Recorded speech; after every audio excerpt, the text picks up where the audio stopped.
Whipping all this dope up in the trap house. We fuck all you bitches at the trap house. I can't trust you, I can't give you real address. I can't trust you, I can't give you real address.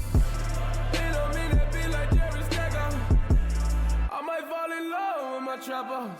Stay savage, your boy Shino Bentro. What's poppin'? Today we are back, and look, I didn't plan on dropping it like this, but shit, it happened, yo. Today we got Boruto chapter 28. It was pretty dope. Honestly, we got a continuation of what was going on with my boy Boruto and like Kawaki. Obviously, he hang out with Naruto and shit like that, because as you guys know, in today's chapter, you know, Kawaki and Naruto essentially going around the village trying to pick out a new vase, the one that he destroyed kind of per se, and you know, there's gonna be a bunch of little odd things that happen in this chapter. So as a whole, I'm gonna say, you know, they're starting to get into things really well in terms of the slice of life aspects that I see in the manga, because at the beginning part of it, you know, when Boruto was doing like that bodyguard duty, that shit was mildly boring. Like, I'm gonna just keep it a buck. It got really dope when he got towards the Mugen Ninja part, like when, you know, obviously they found out who the bad guy was, you know, they found out like that he was trying to kidnap this kid and shit like that. Once we saw that, I was like, okay, they're stepping their things up. But like the whole moment before that, I'm gonna keep it a buck, I was surprisingly bored. Now, not to mention,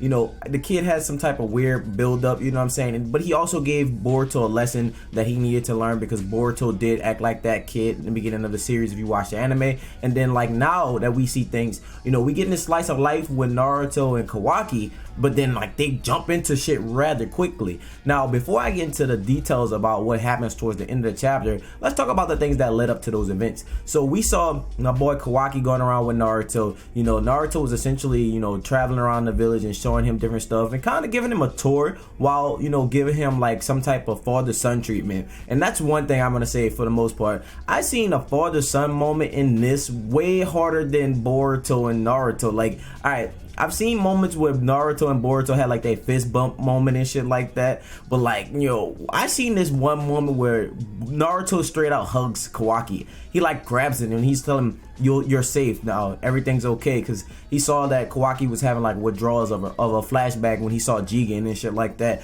But it was just like, wait, you be dead ass fist bumping my boy Boruto, you know what I'm saying? Like, you don't be hugging Boruto, like you pat him on the head, you give him fist bumps, you out here straight hugging Kawaki. I was like, yo, why this man a better dad to Kawaki than he is to Boruto? Like, I don't know if a lot of you guys picked up on that, but I was just like, yo, that's why this is probably gonna be the thumbnail, you know. And like, I just had to say something about it, because I was just like shook, and I was like, I didn't expect Naruto to like straight up just grab him and hug him and put him towards his chest. You know, it was kind of like a father-son moment, and I was just like, if Boruto was here, Boruto would have fucking died. Like, Boruto would have been so goddamn upset that he saw his dad hug Kawaki. He'd be like, yo, what you hugging this freeloader for? It just was like, it was really shocking, you know what I mean?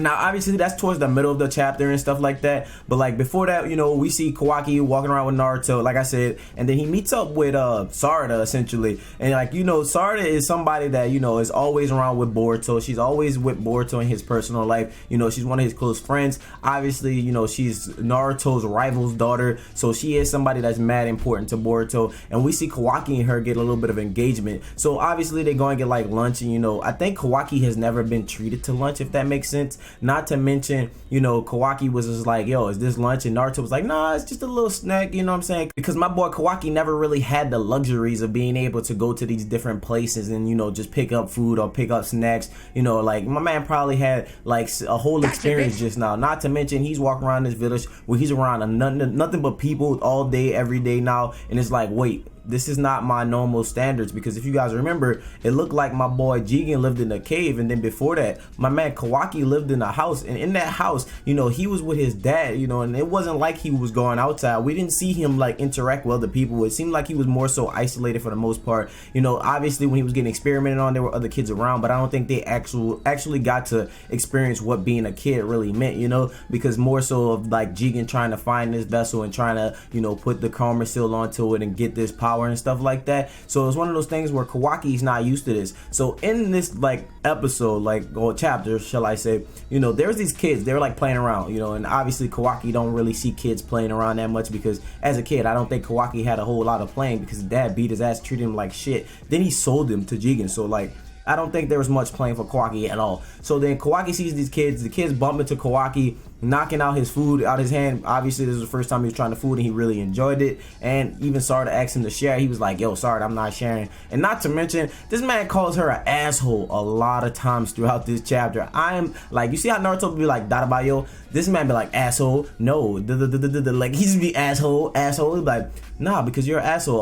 Or asshole. Like, he just addresses somebody as asshole. Like, he like, asshole, can you help me with blah, blah, blah. I'm like, yo, this man is just like throwing the asshole around like, dog, pause. It's like, what are you doing, dog? It's like, you just like, that's your like go-to word. Like, you know how Naruto was like, just believe it. Like, this man Kawaki is just like, asshole. I'm just like shook. But obviously the kids knocked down his food and shit like that. You know, well, it was like a snack. And it was one of those things where we seen Kawaki bring out the savagery yet again. This man completely change the molecular structure of his arm.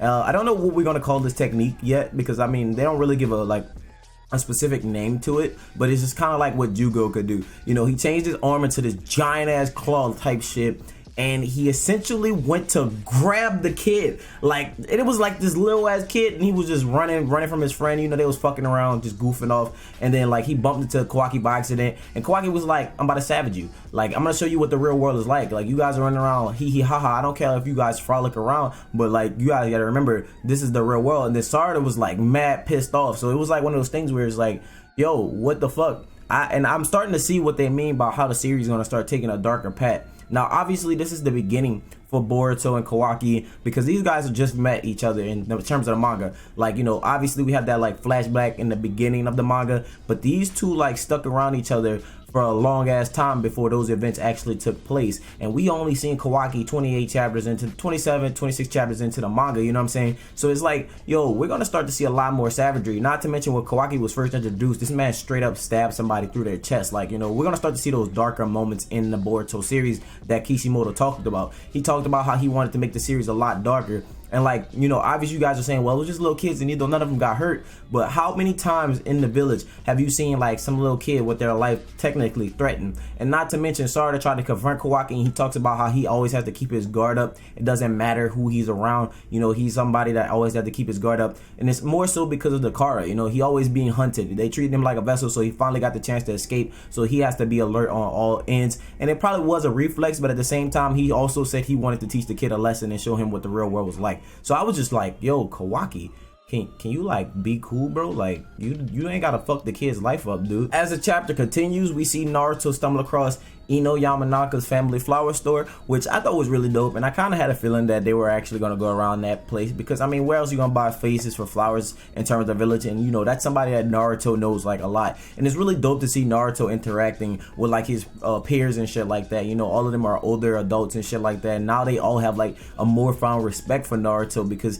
you know, in the beginning they all treated Naruto like this goofy goober ass kid. Nobody really gave him respect, and now like we seeing like them respecting him. You know, obviously we see that shit when they're in the office, but just in his everyday life, like, you know, would have been like, oh, it's Naruto, what do you want? Like, you know, back in the day, she would have been like immature or like played on him and stuff like that, joked around him, just like, where's Sasuke? You know, I wish Sasuke would have came in my store. But no, she just greeted him, and you know, she helped him with his problem. Then Kawaki, you know, had that flashback what I was speaking about earlier in terms of Jigen, you know, and like that's when that dad moment came out, when I was just like, yo, what the hell? So like the dad moment came out, you know, Ino obviously replaced the vase. She gave him free flowers and shit like that, you know, to make up for like, you know, him breaking the vase that was originally from Himawari. And as that continues, we see them go back towards the crib, and then Boruto pops up. I thought I was gonna see Boruto a lot early on in this chapter. I thought we were gonna see Boruto just kind of being in the village, you know, hanging out with Shikadai and stuff like that, and then maybe Naruto them are like, oh well, you can go hang out with, you know, Boruto and stuff like that, but keep watching him from like the distance, you know what I'm saying? Don't let him know he's keeping tabs on him, but keep tabs on him. And then maybe Kawaki was gonna get over for a break for it, but I feel like, you know, they didn't do it because it might be too early on. But that's just something that I was expecting from this chapter, because, you know, if they were going out and they were just hanging out, and I seen Sarada just casually, you know, ordering snacks and shit like that, you know, I was like, okay, well, they're not on a mission, so maybe this is like a regular free day for them. So maybe, you know, he might run into like some of the other, you know, new generation kids in the village, and he might get introduced to them. But it was still kind of tight that he got properly introduced with Sarada. You know, obviously it's not like, you know, they didn't already meet each other, but it was more so like they got to hang out on some just like chill type shit, you know, and that was really dope. So as Boruto pops up, you know, Boruto hands Kawaki something, and Kawaki tells him about the vase that he picked out and stuff like that, and you know he was sincere about it. And Boruto was like, yeah, I can see that you're sincere, but you should start with this. And then he hands him something. So Naruto's like, what did he give him? You know, and I'm thinking to myself, like, what did he give him? I was like, did he give him some seeds to grow some fucking flowers or some shit? Like, you know what I mean? I didn't know what the fuck Boruto gave him. Then it seemed like cuts, and then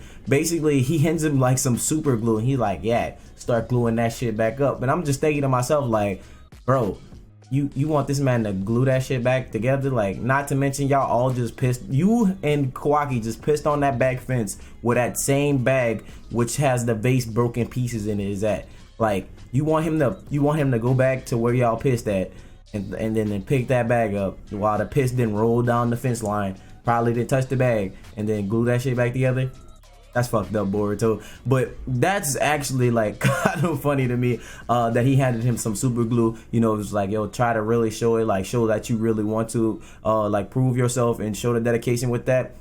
And then it's really tight to see that, you know, Kawaki really wants to like prove himself to Boruto, because it shows that he's starting to like warm up to Boruto versus like Sarada is just kind of there for him, you know what I'm saying, versus him and Boruto have like a connection. I mean, obviously it's more there because of the karma seals and stuff like that, but you know, I feel like it's going to play a bigger role in the whole thing. And then at the end of the episode chapter, you know, I keep saying episode because I'm getting accustomed to watching fucking anime, but because the fucking manga takes forever to come out, let's be honest. But at the end of the manga chapter, we see my boy Kashin Koji with Delta plotting on invading the Leaf Village. And then he talks about how like the Yamanaka clan has this like system that detects people and, you know, basically stops people chakra from coming in and out because they got a chakra network set up. So they basically, it's like a fingerprint kind of. Everybody got their chakra registered in this database, and if you come in and out and your chakra is not like a registered chakra that's coming in and out, you know, they already alerted. They already know where you are due to that sensory ninja team always keeping,